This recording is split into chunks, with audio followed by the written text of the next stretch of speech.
টক মিষ্টি আমের আচার তৈরি করা খুবই সহজ, কম মশলায় তেল ছাড়া ঝটপট তৈরি করে নেওয়া যায় আর খেতে হয় অসম্ভব মজার। হ্যালো এভরিওয়ান, আসসালামু আলাইকুম। সাবিয়াস রেসিপিতে আপনাদের স্বাগত। আজকে আমি আমের আচার তৈরি করব, টক মিষ্টি আমের আচার। খুব কম সময় এবং কম উপকরণে তৈরি করা যাবে আর বছর জুড়ে কিন্তু সংরক্ষণও করতে পারবেন। চলুন তাহলে রেসিপিটি দেখে নিই।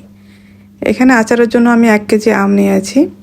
আমটা এখন আমি খুব ভালোভাবে কিন্তু ধুয়ে নিয়েছি প্রথমে। এখন আমগুলি ছিলে নিব। খুব ভালোভাবে ছিলে নিতে হবে যেন উপরে সবুজ অংশটা না থাকে। ছিলে নেওয়া হয়ে গেলে তারপর মাঝখান দিয়ে এভাবে কেটে নিব। তারপর আঠিটা এভাবে ফেলে দিব। পরে প্রতিটা আম এভাবে কেচে নিব। খুব ভালোভাবে কিন্তু কেচে নিতে হবে।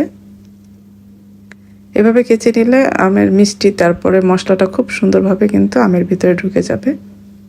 এইভাবে কিন্তু আমি এখন সব আমগুলি কেটে তারপর এভাবে কেচে নিব। এই তো সব আমগুলি আমার কেচে নেওয়া হয়ে গেছে। তারপরে এখন আমি এখানে ধুয়ে নিব আমগুলি। 2-3 বার পানি চেঞ্জ করে আমি আমটা কিন্তু ধুয়ে নিয়েছি।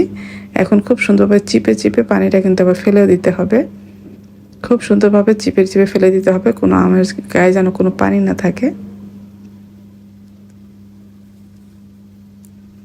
এই তো হয়ে গেছে। এখন আমি আমগুলো আরেকটা বলে নিয়ে নিব।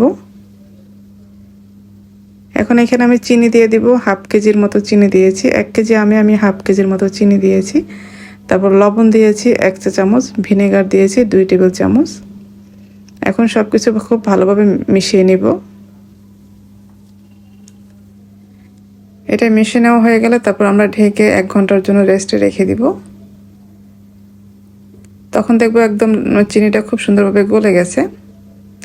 এই তো আমি 1 ঘন্টা পরে ফিরে আসলাম। চিনিটা কিন্তু আমাদের মোটামুটি গলে গেছে আর বেশ পানিও বের হয়েছে কিন্তু। এখন আমি একটা মশলা তৈরি করব। এই জন্য আমি এখানে শুকনো মরিচ নিয়েছি, আস্ত ধনিয়া আর জিরা নিয়েছি 1 চা চামচ করে, 5 ফোড়ন নিয়েছি 1 টেবিল চামচ। এখন শুকনো তাওয়ায় আমি একটু টেলে নিব। হালকা আছে একটু মশমশা করে টেলে নিব। পরে এটা আমরা গুঁড়া করে নিব। এরপরে আমি একই হাঁড়িতে আমগুলি দিয়ে দিব। আমটা দিয়ে আমি চুলাটা জ্বালিয়ে দিলাম। এখন আমরা এটা কিছুক্ষণ জাল করে নেব।